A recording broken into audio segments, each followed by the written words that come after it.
Here with your KMRS local news for September 9th, I'm Matt Privratsky. Motorists on Highway 29 between McKay Avenue and 3rd Avenue in Alexandria may experience delays when a construction project begins September 12th.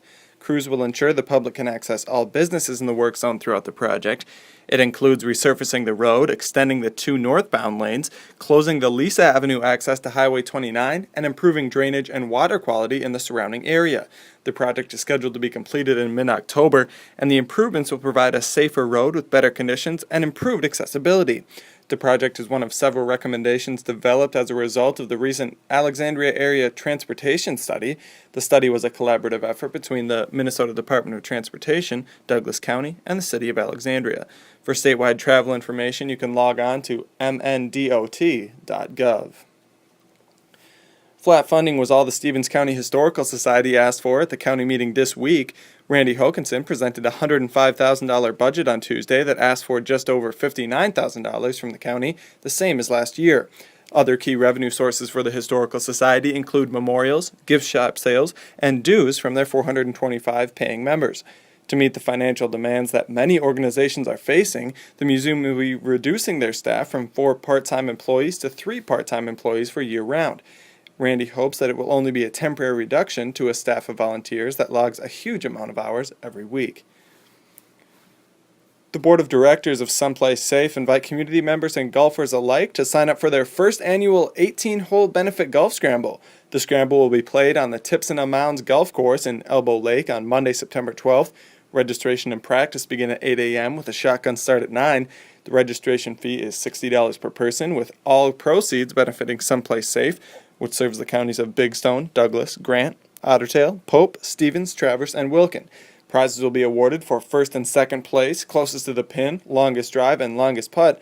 For more information about the benefit or registration, contact Bev at 218-685-6229 or go online to someplacesafe.info.golf.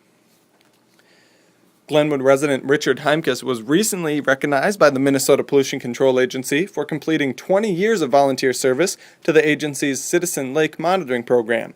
As part of the program, Heimkes visits Gilchrist Lake in Pope County each week during the summer and conducts a simple test to assess the clarity of the lake. Water clarity is an important indicator that helps scientists understand the health of a water body. In much the same way that blood pressure can alert a doctor to changes in a patient's health, a robust record of data on water clarity can help scientists track the health of a stream or lake, says Lori Savell, a volunteer coordinator at the MPCA.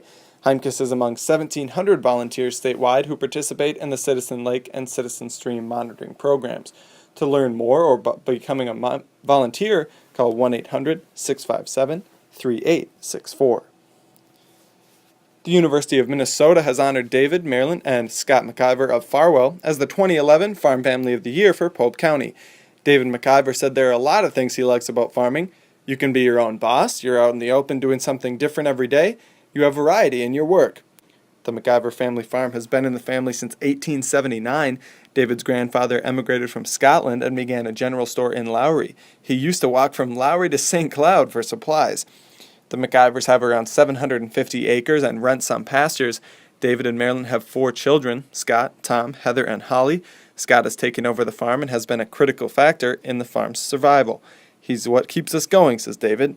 Scott is now a full partner in the farm. Tom is a teacher and guidance counselor in Walker.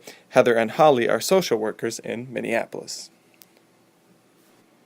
The West Central Minnesota Area Transportation Partnership is seeking applicants for the 2016 Transportation Enhancement Program, which has approximately $600,000 available for eligible projects in all 7 of our listing area counties. Projects require a 20% cash match. Eligible projects include facilities or activities related to bikes, historic sites, environmental and pollution mitigation, and others.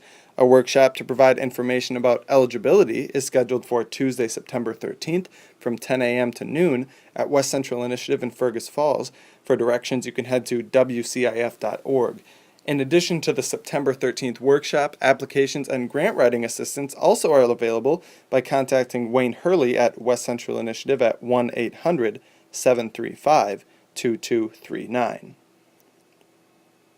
The House DFL Caucus has announced their E12 Education Roundtable Tour.